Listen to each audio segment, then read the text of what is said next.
Salut, c'est Retro Game Game, retour sur le jeu de mon enfance, épisode 3. Épisode 3 déjà? Je te jure, truc de dingue. Aujourd'hui, on va parler d'un colosse du jeu vidéo, en fait un des jeux vidéo les plus connus. Ce jeu vidéo, c'est Super Mario Bros sur la Nintendo NES, sorti en France en 87. Mario, c'est la plus grosse franchise de jeux vidéo au monde et c'est aussi la plus rentable. Des jeux Mario, il y en a eu des centaines qui couvrent tous les genres. Évidemment, on a des jeux de plateforme, mais on a aussi des jeux d'action, on a des jeux de course de voiture, on a des jeux de foot, on a des jeux de tennis, on a des jeux de golf, on a des jeux éducatifs, on a des RPG, et j'en oublie tout autant. Mario, c'est probablement le personnage de jeu vidéo le plus connu au monde, et c'est surtout le premier qui a réussi à transcender les frontières de son média en sortant du jeu vidéo pour devenir un personnage de pop culture à part entière. Tout le monde connaît Mario. Mon père connaît Mario. Et il est pas dans le jeu vidéo, mon père. D'ailleurs, il l'appelle Gino, je sais pas pourquoi. C'était peut-être le nom de son plombier, finalement. Il a été créé il y a plus de 40 ans, et il existe une infinité de produits dérivés Mario. On trouve de tout. Des bandes dessinées, des cahiers, des petites figurines, des grosses figurines, des pèses, des Lego, des slips. C'est pas à moi. Et des milliers d'autres choses. Ah tiens, des t-shirts. D'autres choses bizarres. Un porte-papier toilette Mario. Ou une statuette de Mario en Jean Reno dans Léon. En vrai, elle est très cool. Mario, il a été créé par un monsieur qui s'appelle Shigeru Miyamoto. Petite parenthèse sur cet homme, Shigeru Miyamoto dans le monde du jeu vidéo, c'est Dieu. C'est le boss. Il est au jeu vidéo ce que Francky Vincent est au zouk. Ce que Maïté est à la gastronomie française. Ce qu'Evelyne Delia est à la météo.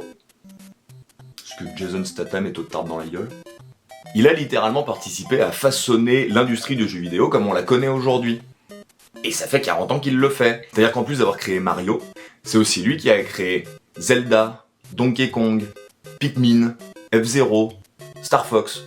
Pour se rendre compte de son impact, on peut prendre comme exemple le fait que la console NES, la première console de salon de Nintendo, les 10 jeux les plus vendus sur cette console, il en a créé 9. Le seul qui l'ait pas créé, c'est Tetris. Sur la console suivante, la Super Nintendo, sur les 10 jeux les plus vendus, on en a créé 9. Le seul qui l'aura pas créé, c'est Street Fighter 2. Ouais, c'est pas mal. En 81, notre ami Shigeru, il va créer le personnage de Mario, qui va pas apparaître dans un jeu Mario à proprement parler, mais dans un jeu Donkey Kong sur borne d'arcade.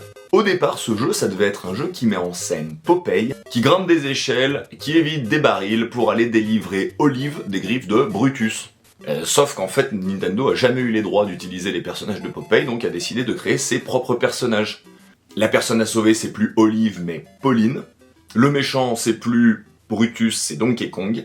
Et notre héros, c'est Mario, qui à l'époque s'appelle Jumpman, et qui est menuisier. Petite reconversion professionnelle dans les années 80, il a utilisé son compte CPF, paf, BEP plomberie. C'est à l'occasion de la sortie du jeu aux États-Unis que Mario va finalement s'appeler Mario. Et pourquoi ?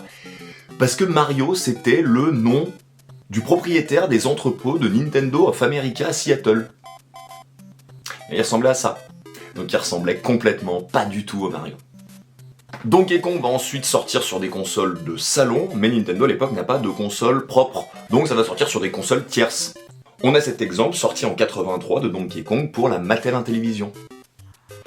La boîte est magnifique, il y a quelque chose que j'aime beaucoup, c'est la mention graphique haute résolution.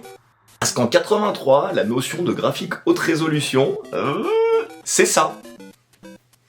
Haute résolution. Haute résolution. Ouais, la musique, c'est ça. J'adore. Donc le premier jeu Mario à sortir sur console Nintendo, c'est Super Mario Bros qui sortira en France en 87. Sur la NES.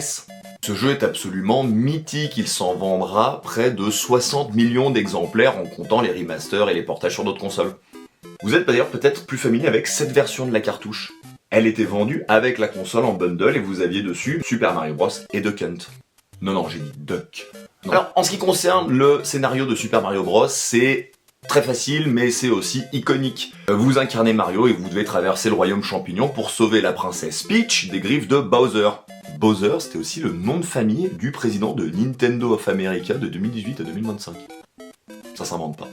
Le jeu, c'est un jeu de plateforme. C'est le jeu de plateforme par excellence. C'est ce qu'on appelle un side-scroller, c'est-à-dire un jeu de plateforme à défilement horizontal.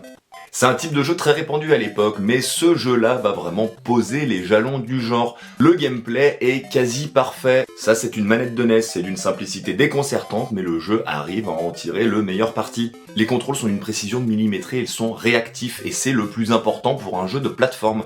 Quand vous jouez à Mario, vous avez un vrai sentiment de maîtrise sur le jeu. Le gameplay est fluide et vous avez un sentiment de légèreté. L'autre aspect absolument génial de ce jeu, c'est son level design. Les niveaux se suivent avec une difficulté progressive, ce qui fait que plus vous jouez, plus vous vous améliorez, plus ça vous permet d'aller loin dans le jeu. Ça paraît évident, mais ça l'est pas vraiment. Et ce jeu est gratifiant. Si vous mourrez à un endroit, c'est pas à cause du jeu, c'est pas des éléments aléatoires, c'est plutôt à cause de votre maîtrise. Donc vous avez envie de réessayer, de recommencer, et à mesure que vous recommencez, vous progressez et vous allez plus loin. Le premier niveau, c'est une leçon de level design. Ce niveau est conçu comme un tutoriel invisible.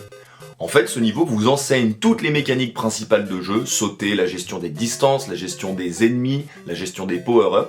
Vous en croire que c'est vous qui les découvrez. Le niveau vous pousse à faire des actions, c'est un tutoriel sans avoir du texte. Et c'est du génie, parce qu'en plus d'être intuitif, c'est aussi extrêmement immersif. Sif. Autre point qui participera à la légende de ce jeu, c'est sa bande son. La musique est composée par Koji Kondo, qui lui aussi est un pilier du jeu vidéo. Par exemple, il a aussi composé la musique de Zelda. À l'époque, les musiques étaient souvent composées une fois le jeu terminé. Elles étaient ensuite posées sur le jeu. Ici, la musique a été composée au fur et à mesure que le jeu était développé. Ce qui fait qu'on n'a plus de musique qui est parallèle à un jeu, on a une musique qui est entremêlée au gameplay. Elle est amalgamée au jeu. Des éléments musicaux vont répondre à des éléments graphiques dans le jeu. Aujourd'hui, ce concept, c'est une évidence dans le jeu vidéo. À l'époque, c'était une innovation brillante. Et finalement, cette musique, c'est quand même devenu un des thèmes les plus reconnaissables de l'univers du jeu vidéo. NES. Bref, Super Mario sur NES, c'est un jeu légendaire. La console, la NES et ce jeu sont d'ailleurs souvent cités comme avoir participé à sauver l'industrie du jeu vidéo de la grosse crise qu'elle a connue en 1983.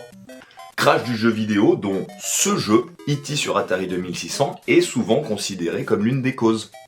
Et Super Mario Bros est resté le jeu le plus vendu au monde pendant plus de 20 ans quand même. Alors je sais ce que vous allez me dire, bon d'accord, chef-d'œuvre certes, mais chef-d'œuvre il y a 40 ans. Parce qu'à l'époque, bon, Mario il ressemblait à ça.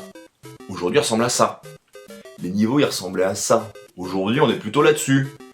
Donc on est en droit de se demander, est-ce que il a pas pris un coup de vieux, est-ce que ça vaudrait vraiment le coup d'y rejouer encore aujourd'hui ? Mais évidemment que ça vaut le coup, c'est un chef-d'œuvre. Si c'est un chef-d'œuvre il y a 40 ans, c'est toujours un chef-d'œuvre aujourd'hui. Bon bah voilà, moi je dis des trucs, on m'écoute pas. Donc vous sortez votre NES, vous sortez votre jeu, vous le branchez, et puis vous y jouez, vous allez passer un super moment. Bon bah voilà, après faut pas s'énerver non plus.